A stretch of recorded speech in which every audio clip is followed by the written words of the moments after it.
अस्सलाम वालेकुम व्यूअर्स, मैं आपका होस्ट फैज़ान पारसा और मैं आपको खुशामदीद कहता हूँ मोटिवेशन स्पेल पे। जैसा कि आप लोग देख रहे हैं, मैंने किसी भी किस्म का कोई सरप्राइज़ नहीं यहाँ पे रखा है कि प्रोफेसर साहब हमारे साथ आज भी मौजूद हैं।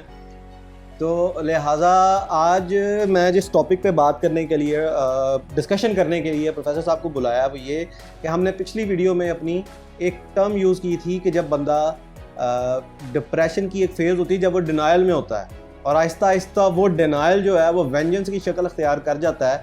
तो लिहाजा आज की ये जो शॉर्ट वीडियो है, इस वीडियो में मैंने प्रोफेसर साहब को बुलाया सिर्फ इसी बात पे बात करने के लिए, क्योंकि मेरे अपने बहुत सारे जानने वालों ने, कुछ दोस्तों ने, अजीज़ कारब ने मुझसे पूछा था कि आप इसको किस तरह किसी को मशवरा देंगे कि वो इस वेंजेंस में से किस तरह निकले, क्योंकि बहुत सारे केसेस हैं। अगर आप बाहर दुनिया में जाएं और पता लगेगा, अगर आप किसी भी फील्ड में किसी भी डॉक्टर के पास चले जाएं, किसी भी डिपार्टमेंट में, हेल्थ के डिपार्टमेंट में चले जाएं, डॉक्टर्स के पास चले जाएं, वहाँ पे आप मरीज़ों की जो तादाद देखेंगे, उसे देख के आपको ये लगेगा कि सारी दुनिया इसी चीज़ पे ही में मुब्तला है, इसी चीज़ में उसको बीमारी है, जबकि हर फील्ड में ये चीज़ें होती हैं। तो लिहाजा इसी टॉपिक पे बात करने के लिए हमने प्रोफेसर साहब को आज फिर मदऊ किया है। तो प्रोफेसर साहब, जिस तरह हमने पिछली वीडियो में बात की थी कि जिस तरह मैंने केस आपके सामने डिस्कस किया था कि जी वो एक ट्रॉमेटिक इंसिडेंट हुआ, वो पहले डिनाइल में रहा, आहिस्ता आहिस्ता वो डिनाइल जो है वेंजेंस में चला गया। अब उस वेंजेंस में से निकलने के लिए मुझे उसने तो नहीं ये बात पूछी, लेकिन उसके अलावा मेरे बहुत सारे दोस्त हैं जिन्होंने मुझसे पूछा कि यार आपने ये बात तो बताई नहीं, इसमें से निकलना कैसे, सिर्फ आपने बात को बता दिया था। तो मैंने भी बाद में सोचा कि वाकई इस चीज़ को थोड़ा सा एड्रेस करना चाहिए। तो किस तरह हम उसको लेके चलेंगे, उस बंदे को क्या गाइडेंस देनी चाहिए कि वो इस चीज़ से बाहर निकले, क्योंकि वो बंदा इस वक्त खुद तो सुनने को भी तैयार नहीं है ना किसी की भी बात, ना वो खुद निकलने को तैयार है, लेकिन हमने उसको कुएं में छलांग मार रहा हो बहैसियत एक जिंदा कौम जो कि हम लोग नहीं हैं, अगर उसको जो है निकालने के लिए हमें चाहिए। ये मैंने मजाक किया है, मैं ये बात नहीं करना चाहता था, पर मेरे मुंह से ये बात निकल गई है। मैं नहीं चाहता कि किसी के भी जज्बात मजनू हो, लिहाजा कि वो इस तरह उसको निकालना चाहिए इस चीज़ से, क्योंकि ये बड़ी ही एक अजियतनाक स्टेज है। अच्छा चले उस बंदे के लिए भी, और उसके इर्द गिर्द जो लोग उसका ख्याल करने को, उसको सपोर्ट देने को तैयार होते हैं, उसको सपोर्ट दे होती है, उनके लिए भी बहुत अजियतनाक होती है। तो किस तरह हम इसको निकालें इसमें से, क्या उसको टेक्निक होनी चाहिए, कोई ऐसा क्या बात होनी चाहिए जिससे वो निकल आए इसमें से? अच्छा, पहले तो मैं एक चीज़ क्लियर कर दूं, ये जो हमारे सेशंस हैं ये थेरेपी सेशंस नहीं हैं। आपको थेरेपी की ज़रूरत पड़ेगी कि आप किसी प्रोफेशनल थेरेपिस्ट के पास जाएं और उसके साथ अपना डिस्कस करें और स्लोली वर्कआउट करें। ऐसे नहीं होगा कि आप एक वीडियो देखें और वो हमेशा, हम आपको बताऊं, आजकल YouTube जो है ना एक टीचर बन चुका है और वो हम कहते हैं कि हमें एक वीडियो मिल जाए और हमें फ़ौरी एक वीडियो के साथ हमारा जो है मामला हल हो जाए और हम बिल्कुल ठीक हो जाएं। तो पहली बात तो ये है कि ये समझना चाहिए कि it's not a substitute for a therapy session. आपको प्रोफेशनल थेरेप्यूटिक हेल्प ज़रूर चाहिए, और ख़ास तौर पे जो बंदा इस लेवल पे चला चुका है, डिप्रेशन के वेंजेंस में जा चुका है, he needs a constant therapeutic sessions.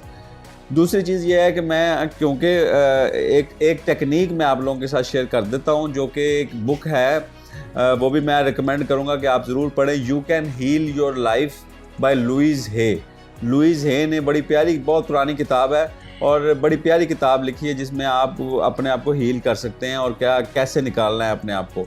उसमें से एक टेक्निक मैं आपके साथ शेयर करता हूँ कि आप देखें, वेंजेंस जो है वो आल्दो अब वो जनरलाइज्ड हो गई है बहुत सारे लोगों के लिए। आपका दिल करता है कि सबको ये प्रॉब्लम फेस करना पड़े, सब इस चीज़ से गुजरें, लेकिन स्पेशली वेंजेंस तो वो एक ख़ास स्पेसिफिक पर्सन के लिए है। बिल्कुल ऐसे ही है, स्पेसिफिक पर्सन, वो है भी इसी वजह से। हाँ, वो है भी इसी वजह से, वो जनरलाइज हो गया है। वो इमोशन जो है वो हर एक के लिए, बंदा वो वही चीज़ें फील करने की कोशिश करता है। तो उसके लिए उसका एक तरीका ये है कि देखें, एक्चुअली में एंड पे तो हमें उस सबको माफ़ करना है। अगर हम माफ़ नहीं करते तो ठीक नहीं होगा, लेकिन वेंजेंस के लिए ज़रूरी है कि आप एक काम करें कि आप आराम से बैठें एक जगह पर और उस बंदे को अपने दिमाग में बुलाएं। ठीक है, उस बंदे को आप दिमाग में बुलाएं और उसके साथ अपना सारा मसला शेयर करें। उसको बताएं कि तुमने मेरे साथ ये गलत किया, तुमने मेरे साथ ये गलत किया, तुमने मेरे साथ ये गलत किया, तुमने मेरे साथ ये गलत किया। और अगर इस तरह से करने से भी दिल हल्का ना हो तो आपने फिर उसको थोड़ा सा मारना है। ठीक है, आपने अपने दिमाग में उसको मारना है। आप देखते हैं ना, कई दफ़ा आप दिमाग में सोच रहे होते हैं और आप मुस्कुरा रहे होते हैं। इसका मतलब यह है कि दिमाग को नहीं पता कि रियल और रियलिटी और जो दिमाग है वो हार्मोन ऐसे सिक्रीट करता है कि जो आपको लगता है जैसे कि अभी हो रहा है काम, ठीक है। तो आपने अपने अंदर के जो गुस्से को चैनल करने के लिए, वेंजेंस को चैनल करने के लिए आपने अपने दिमाग में वो सेटअप बनाना है जिसमें आप उसको बहुत ज़्यादा मारते हैं और आप उसके साथ अपनी सारी बात शेयर करते हैं। मैं प्रोफेसर साहब यहाँ पे आपके साथ भी और अपने देखने वालों के साथ भी ये बात शेयर करता जाऊँ कि मुझे किसी किस्म के स्टिग्मा का टेंशन नहीं है। नहीं मुझे भी नहीं। क्यों कि ये इस तरह के मामला ज़िंदगी में, देखें ज़िंदगी कहते ही परेशानियों को और टेंशनों को हैं, तो हर बंदे की ज़िंदगी में टेंशनें आती हैं। मैं यहाँ पे सिर्फ अपना ज़ाती एक्सपीरियंस मैं शेयर करने लगा हूँ। ये जो आपने बात की ना अभी कि अपने दिमाग में लाकर उसको मारना है, एक फेज़ मेरे पे भी आया था, पुरानी बात है। और लाशऊरी तौर पर मेरे अंदर ना एक चीज़ डेवलप हो गई थी और मैंने की नहीं थी, पर लाशऊरी तौर पर वो मेरे अंदर डेवलप हो गई थी। उसकी रीज़न ये थी कि वो फ्रस्ट्रेशन जो थी मैं उस बंदे के साथ फेस टू फेस रख के मैं नहीं निकाल पा रहा था। एक तो वजह ये थी कि जो है मेरे घर से भी मुझे उन्होंने मना किया हुआ था कि तुमने कोई बात नहीं करनी। सही। तो मैंने क्या किया, लाशऊरी तौर पर मैं मेंटली तौर पर जो सवालात मेरे अंदर थे जो मैं पूछना चाहता था, मैं मेंटली तौर पर खुद भी आ जाता था, खुद सवाल करता था मेंटली तौर पर अपने दिमाग में उस बंदे को ला के, और एज अ थर्ड पर्सन उसी बात का जवाब उस बंदे से लेता था। देता मैं खुद था लेकिन उससे जवाब मैं खुद लेता होता था, एक मतलब ख्याली तौर पे अपने माइंड में। तो इस तरह कथारसिस अपना करते करते करते करते मैं उस चीज़ में से बाहर निकल आया कि यार ये अब मामला हो गए हैं, मुझे एक्सेप्ट कर लेना चाहिए कि ये मामला अब ऐसे हो गए हैं, ये अब ऐसे रहने हैं, ये वापस नहीं जा सकते, या आगे इसका क्या बेहतर मुतबादल हो सकता है। इन चीज़ों का ये मेरा अपना कथारसिस है, मेरा अपना एक्सपीरियंस है कि मैं अपने आप को क्योंकि मैं भी उस वक्त वेंजेंस में आ चुका हुआ था। मैं भी लेकिन एक चीज़ याद रखिएगा कि ये बार बार करके अपने दिमाग को ख़राब नहीं करना। ऐसे ये एक दफ़ा नहीं हुआ मेरे साथ, मेरे साथ कई दफ़ा होता था। इवन ऐसा भी होता था कि मुझे नहीं पता होता था कि मेरे इर्द गिर्द कोई बैठा हुआ है कि नहीं बैठा, और मैं बाकायदा मुंह से लफ्ज़ एक चीज़ होती है कि आप दिल में बात कर रहे हैं, मेरे साथ तो ये होता था कि मैं अपने मुंह से लफ्ज़ निकालता था बाकायदा ऊंची आवाज़ में, और अक्सर मेरे इर्द गिर्द पूछते थे वो किससे बातें कर रहे हैं। जी जी। लेकिन वो एक फेज़ गुजर गया। तो मैं यहाँ पर इन सब आपके साथ ना थोड़ा सा डिसएग्री करूँगा। उसकी वजह ये जो आप कर रहे थे ये अनकॉन्शियस था। हाँ, ठीक है, अनकॉन्शियस था। मैं बात कर रहा हूँ कॉन्शियसली करना, कि आप दिमाग में ला के आपने कॉन्शियसली जानबूझ के आपने उस बंदे को ला के दिमाग में किया, और आपका मकसद ये है कि अल्टीमेटली मैंने इससे निकलना है, और उसको साथ सारी बात करके तो आपने ये देखना है कि अब मेरे अंदर से वो फ्रस्ट्रेशन निकल गई है, और अब मैं तुम्हें उसको कहना कि तुमने मेरे साथ you have not been a good father to me.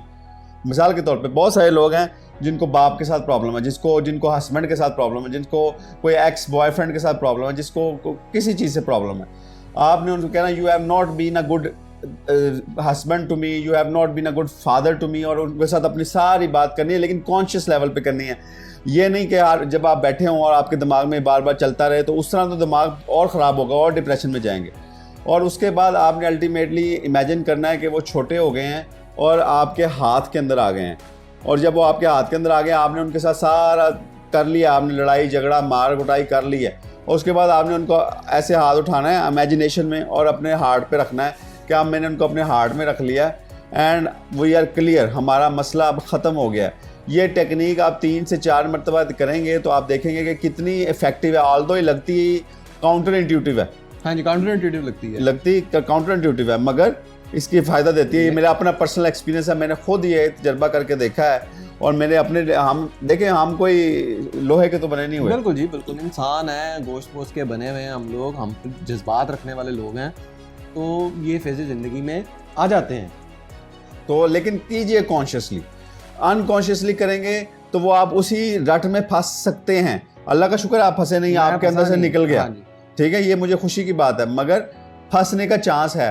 Consciously करें ताकि आप और मकसद अपने ज़हन में रखें कि मेरा इस चीज़ से निकलना है। क्योंकि बात सुनिए, वेंजेंस हो, गुस्सा हो, किसी के लिए कोई मसला हो, पहले आपने खुद जलना है, दूसरे को फ़र्क बाद में पड़ना है। बिल्कुल ठीक है। सो अपने आप को निकालने के लिए तो हमें करना पड़ेगा। आप कुछ ऐड करना चाहेंगे? जी, मैं यही बात करने लगा था कि इस सारी बात का लुबे लुबाब ये है कि जब तक आप एक्सेप्ट नहीं ना करेंगे कि आपके साथ ये चीज़ हो चुकी है, तब तक आप उस इंसिडेंट उसमें से नहीं निकल सकेंगे। वो जो ट्रॉमेटिक इंसिडेंट हुआ है किसी भी किस्म का, और क्यों का लफ्ज़ निकाल दें, आप बार बार उसी मोमेंट को बार बार अपने ऊपर उसमें अपने आप को जिंदा रखेंगे। रोज सोएंगे, रोज सुबह उठेंगे, आप उसी ट्रॉमेटिक इंसिडेंट पे होंगे। शाम होते होते आप सो जाएंगे, सुबह उठेंगे, आप फिर उसी ट्रॉमेटिक इंसिडेंट पे होंगे। जब तक आप इसे एक्सेप्ट नहीं ना कर लेंगे कि ये चीज़ मेरे साथ हो चुकी है, तब तक आप नहीं निकल सकते। यार इंशाल्लाह एक्सेप्टेंस बहुत जरूरी है जिंदगी में, चाहे कोई भी चीज़ हो, चाहे छोटा मसला हो चाहे बड़ा मसला हो, आपको एक्सेप्टेंस की ज़रूरत है। यार ये चीज़ हो गई है, ये चीज़ अल्लाह की तरफ से आ गई है, या मेरे अपने अमालों का नतीजा आ चुका है, या अल्लाह की आजमाइश आ चुकी है, कुछ भी है, एक्सेप्टेंस बहुत ज़रूरी है। एक्सेप्टेंस से ही मैं आपको एक वाकया, हम एक्सेप्टेंस पे एक पूरी वीडियो बनाएंगे। मैं एक छोटा सा वाकया शेयर करने लगा था, वो तो वीडियो इंशाल्लाह हमने करनी है, क्योंकि मैंने सोचा हुआ है कि एक्सेप्टेंस पे भी करनी है। मैं सिर्फ व्यूअर्स को, अपने देखने वालों को सिर्फ ये बताना चाहता हूँ कि एक्सेप्टेंस क्या चीज़ होती है।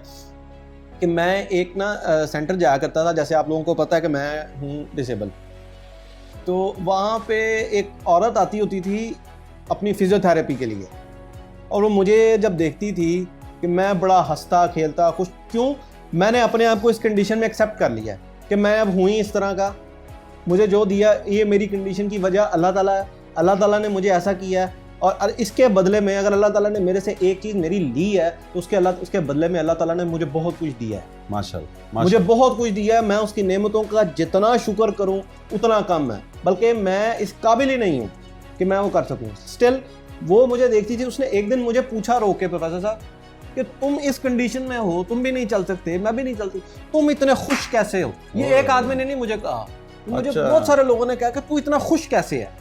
मैंने सबको सिर्फ एक बात कही थी, अल्लाह की रजा में राजी रहो। ये अल्लाह ताला ने किया, अल्लाह ताला ने मुझसे एक चीज़ ली है तो अल्लाह ताला ने उसके बदले में मुझे बहुत कुछ दिया भी है। अगर अल्लाह ने तुमसे लिया ना तो उसके बदले में अल्लाह ने तुम्हें बहुत कुछ दिया भी होगा, या आ रहा होगा, या रास्ते में तुम्हें अभी नजर नहीं आ रहा। बिल्कुल तुम्हें अभी नजर नहीं आ रहा। मुझे जो दिया, मुझे पता अल्लाह ने मुझे क्या दिया, वो बात मैं अब यहाँ पे करना नहीं चाह रहा क्योंकि वो मेरी बड़ी जाती है। मुझे अल्लाह ने बहुत कुछ दिया है, तो लिहाजा अपने अंदर एक्सेप्टेंस पैदा करें। एक्सेप्टेंस पे बात भी इंशाल्लाह ताला हम आगे आने वाली कुछ दिनों में, कुछ वीडियोस में हम ज़रूर करेंगे कि एक्सेप्टेंस जो है हमारी ज़िंदगियों में क्या रोल प्ले कर सकती है। हमारी जो हर वक्त की टेंशनें हम पर सवार रहती हैं, उसके अंदर एक्सेप्टेंस का क्या रोल है, ये इंशाल्लाह आगे आने वाली वीडियो में आपसे ज़रूर बात करेंगे। अगर आपको सेशन चाहिए आप फील फ्री किसी से भी जाके लें, लेकिन अगर आप प्रोफेसर साहब से भी लेना चाहते हैं तो नीचे मैं नंबर दे दूंगा, उस पर एक व्हाट्सएप मैसेज कीजिए, मैं आपका जो सेशन है वो प्रोफेसर साहब के साथ करवा दूंगा। इसी नोट पे मैं आपसे इजाज़त तलब करूंगा, मुझे दीजिए इजाज़त। मैं आपका होस्ट फैज़ान पारसा, इंशाल्लाह मैं आपसे अगली वीडियो में मिलूंगा। अल्लाह हाफ़िज़। अल्लाह हाफ़िज़।